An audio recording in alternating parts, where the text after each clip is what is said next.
Hi y'all, welcome to Jack Steads. My name is Sydney and thank you for joining us here on our channel.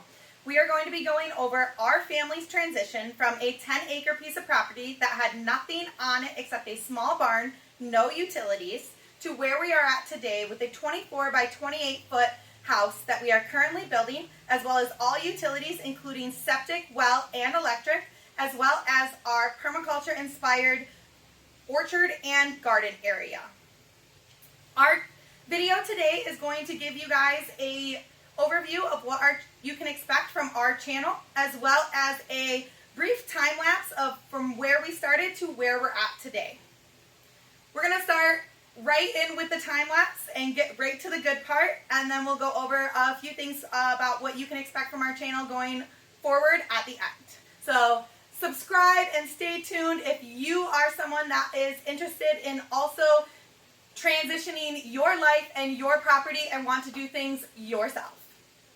Alright, so here we have the beginning of the property where you can see there is nothing here. We don't have a driveway. It is big open field on the side of a hill, and like I said, there is this small barn here.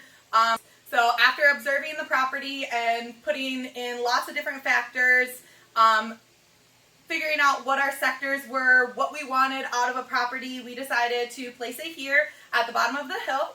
And our first endeavor was actually a driveway and then digging the foundation. We did not do that by hand, but we did do it ourselves using a mini excavator and some help from a friend. Then you can see as we go into the next photo, the next project after the driveway was actually pouring the foundation. This is one of the elements that we did decide to use a contractor for. I don't think I mentioned before, but 24 by 28 house that we are building ourselves. Fully designed by Corey, and then we are together with a few contractors and the help of friends and family are making this dream house our own. So this, sorry y'all, I get sidetracked really easily and ramble, so I'm going to try not to do that, but bear with me. So right here we've got the foundation. We've got a buddy of ours, Aaron, who did the work for us, and we did decide to do a full basement in the end. So we have an earth berm design. So we had two walls that were 12 feet tall and two walls that are 8 feet tall, and we will be doing a video in the future about the foundation and how we determined on what we were doing and the steps that we took ourselves to lower the cost of the actual foundation itself. If we go on to the next photo, we've got, this is when we were doing backfilling around the foundation, and we actually used a really cool element. We used glass rock insulation to fill and use for insulation as well as drainage. Here on our property we have heavy clay soils and it's really wet, so drainage around the foundation was super important. And we will be going over a video on this material and the applications and what we thought were the positives and the negatives of that in the future, so stay tuned for that. Then we've got, we were building the first floor. We had to put the first floor on ourselves. Myself and Corey did that.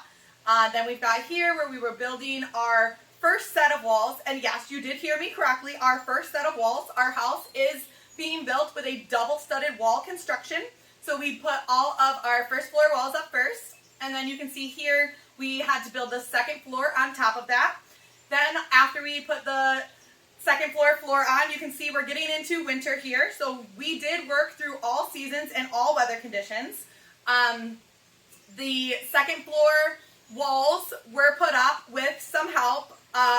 It was a little scary up there, and it was icy, and it was winter, so I was really uncomfortable being on the second floor with no walls. So Corey did have some help from some friends, and we were able to get the second walls up. Unfortunately, we did have snow in our house for our entire first winter. Yay us! But yeah, then we got onto the roof, which we did not do trusses. We decided to do rafters and then plywood, and there was a lot of other little elements that went into it because of how we're doing our design, and we will be going over those in more detail in future videos, so stay tuned for that. Then after we got the roof, it's kind of looking like, you know, the skeleton of a house. So what do we have to do now?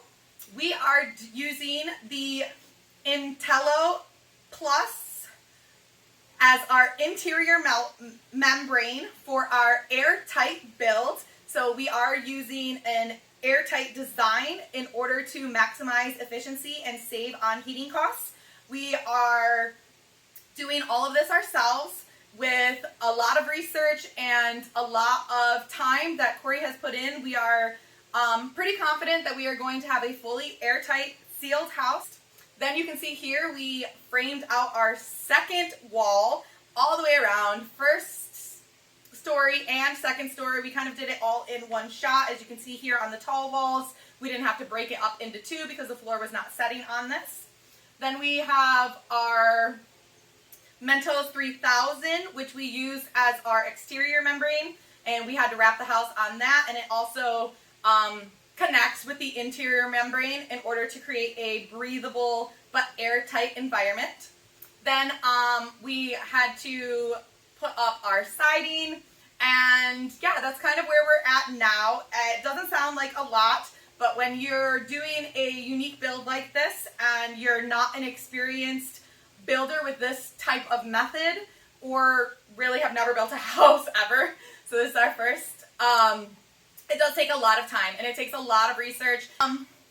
So our goal here with these videos is to have a resource for people like us that are amateurs when it comes to this, that would love to build their own home and want to do it and implement energy saving and healthy building styles, that they can have a starting place. And we hope to be able to provide lots of resources for beginners. And yeah, so this is where we're at now. During this, we also were able to fully do our septic, well, and electric.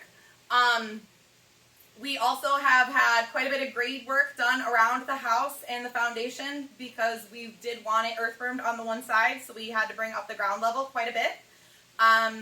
And yeah, right now we're going forward. We are doing a lot of the work that has to do with the inside of the house. We are actually on a deadline. Right now it is, I don't know, what is even today? July something? July 17th. And our goal is to be moved in by November 1st. And as y'all can see behind me, we are nowhere near finished or close to being finished. We still have to run all of our electric and plumbing with inside the house.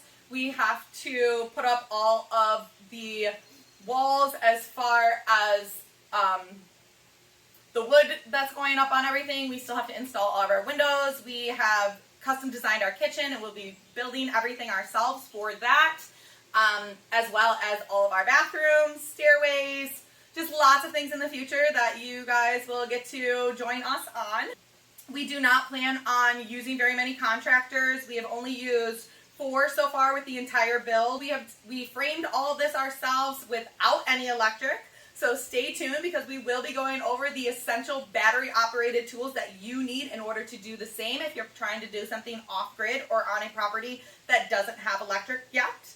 It does not need to be the first thing that you do. You can get almost everything done without electric. And we are going to backtrack and be releasing videos every few weeks of all of the steps and stages it took that you just kind of seen a brief overview of, on where we started and how we got to where we're at. We also want to make sure that as we go forward in the future, the videos that we are creating can be used for the interior stuff for somebody that is not only building from the ground up, but maybe somebody that is fully gutting and remodeling a house. So if you are somebody that is interested in learning how to do things yourself, on how to incorporate environmentally and cost-effective building techniques and materials into your build, please follow and subscribe, and stay tuned for next week's video. Thank you.